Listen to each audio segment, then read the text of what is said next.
안녕하세요, 속보입니다. 미국 주식이 계속해서 빠집니다. 요즘에는 밤이 너무 무서운 것 같아요. 그래서 오늘은 제가 그냥 영상을 찍고 자야 되겠다 라는 생각을 하고 속보를 찍는데요. 영상 안 찍고 일어나서 보니까 더 많이 빠져 있어가지고 너무 안 되겠더라고요. 그래서 오늘은 영상을 먼저 찍습니다. 내용을 보니까 트럼프가 당선된 직후에 상승했던 모든 상승분을 반납했다.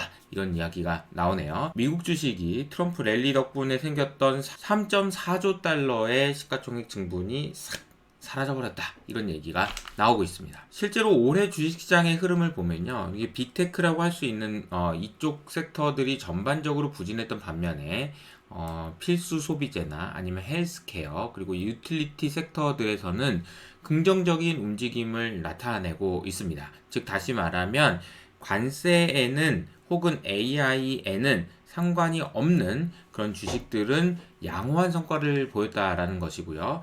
이것은 누가 봐도 관세에 투자자들이 대비하고 있다라고 볼 수 있다는 거죠. 그리고 최근에 매수 심리, 투자 심리가 진짜 심각하다는 것을 보여주는 문구가 하나 있었는데 제가 기사를 찾아보다 보니까 이런 문구가 있더라고요. 요즘에 트레이더들이 일단 먼저 팔고 잠깐만 근데 왜 빠지는 거야? 이런 식으로 얘기한다는 거죠.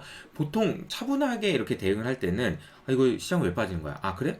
그 정도는 아닌 것 같은데? 그래? 아니면 좀 줄일까? 막 이런 식으로 생각을 하는데 일단 팔고 그 다음에 판 다음에 잠깐만 근데 왜 빠지는 거냐? 팔고 있으면서 물어본다라는 거죠. 그 정도로 심각하게 투자 심리가 안 좋아졌다라는 것을 반증하는 것 같습니다. 이유는 뭐냐? 이유는 그냥 관세입니다.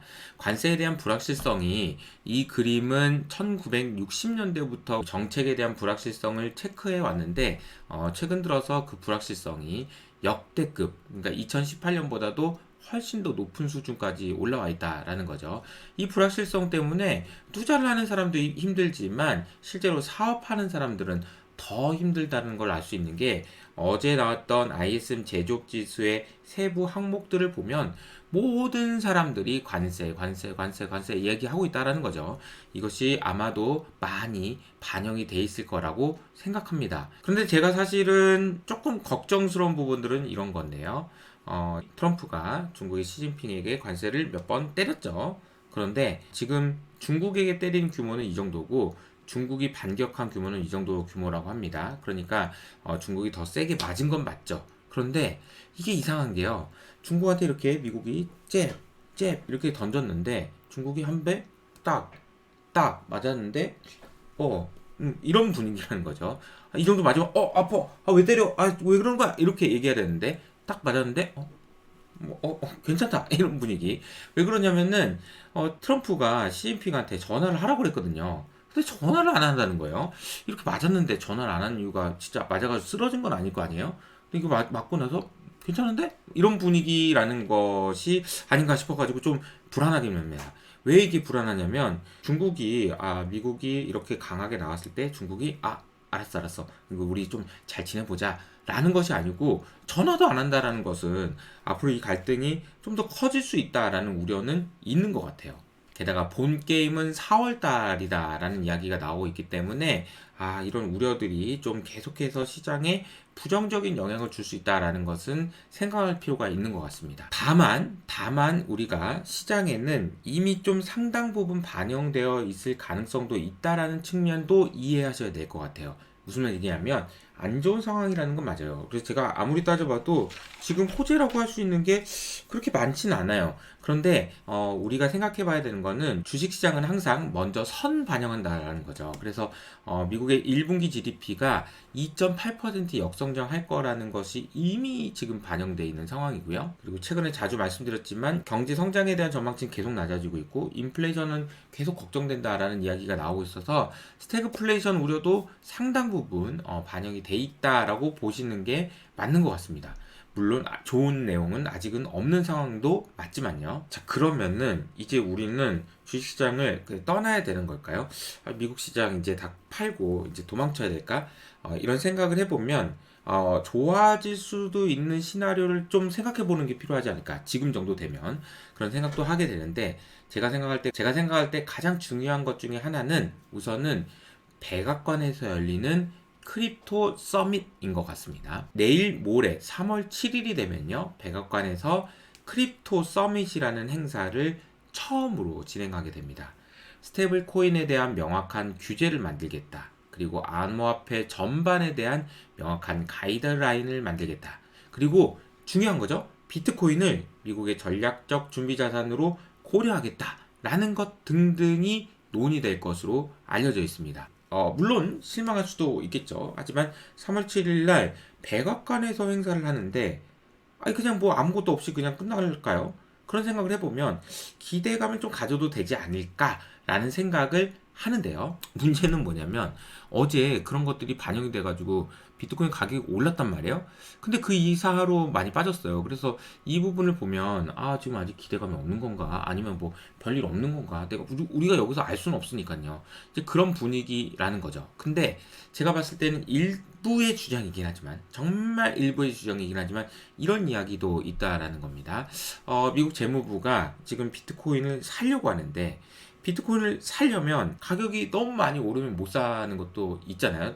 그리고 뭘로 비트코인을 사지? 라는 생각도 할 수 있는데 아주 일부의 주장이 있지만 재무부가 가지고 있는 금 보유고를 재평가해서 그것을 통해서 비트코인을 산다라는 이야기가 있다라고 합니다. 일부의 이야기라고는 했어요. 그런 이야기가 나오고 있다라는 것 정도만 말씀드려 봅니다. 물론 크립토 시장이 무슨 뭐 주식 시장에 얼마나 영향을 준다고 라고 생각할 수도 있지만 결국 최근의 주가 조정을 어떻게 정의하느냐에 따라서 달라지는 것 같아요. 만약에 유동성의 문제다. 물론 관세의 문제도 있지만요. 유동성의 문제가 좀 더 심각한 하락을 이끌었다라고 생각한다면 유동성이 좀 개선될 수 있는 시작점은 크립토 서밋이 될 수도 있겠다라는 생각이 첫 번째고요. 두 번째는 CPI입니다. 말씀드린 대로 물가가 높아질 것 같다라는 걱정은 계속해서 커지고 있어요. 하지만 만약에 물가가 안정된다면 시장은 또 진정될 수 있겠죠. 그래서 실제로 클리블랜드에서의 물가 전망치를 보면 2월 달에는 0.2, 3월 달에는 0.01, 그러니까 3월 달 정도 되면은 완전히 물가가 잡힐 거라는 전망이 반영되고 있거든요. 그도 그럴 것이 유가 때문입니다. 유가가 올해 잠깐 올라가는 듯 싶더니 계속해서 떨어져서 이제는 67불까지 떨어진 상황이에요.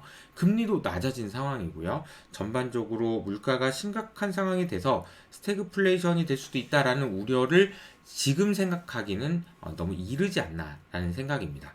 그러니까 이런 우려들이 조금 반영되고 그리고 유동성이 조금 개선되는 흐름이 나온다면 지금처럼 이렇게 일방적으로 주가가 빠지는 그런 모습에서는 벗어날 수 있지 않을까, 진정될 수 있지 않을까, 그런 시나리오를 써봅니다. 그리고 마지막으로는 이것도 있는데요.